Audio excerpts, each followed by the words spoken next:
Hello everyone and welcome to Portugal's Guide to St. Petersburg in Russia. Now, unlike other ports, St. Petersburg is usually scheduled in as a 2-day stop in your Baltic cruise, but it is still as important to see as much of the city as you can.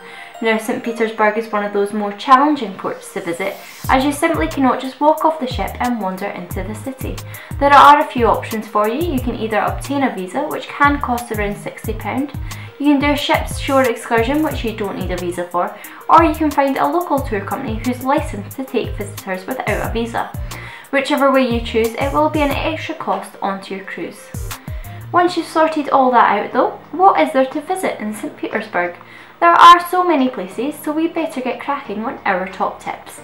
Our first place to visit would be the Hermitage Museum, which is the world's second largest art museum behind the Louvre and is easily St. Petersburg's most famous attraction. It's made up of 4 different buildings, one of which is the stunning Winter Palace. Next up on our list of places to visit would be Peter the Great's Peterhof, which is situated just outside the city centre. Peterhof is a series of palaces and gardens with lots of fountains, outhouses and statues, and it's definitely somewhere you should squeeze into your next visit. Now time for some traditional Russian architecture. You should visit the Church of the Saviour on Spilled Blood. The church interior is covered in thousands of mosaics and is steeped in history. For more grand buildings, the Catherine Palace is situated just 15 miles outside St. Petersburg, and it was often used as the summer residence of the Russian Tsars.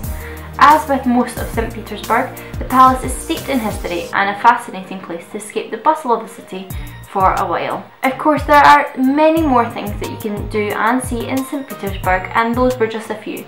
If you do book to go on an excursion or with a local tour company, they will plan the itinerary for you, but will ensure that you do get to see all of the sights.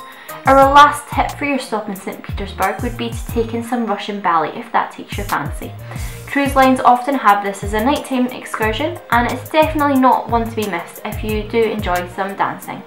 Now, if you've got your own tips on St. Petersburg or cruising in general, find us on Twitter @PortugalUK or on Instagram @Portugal_UK.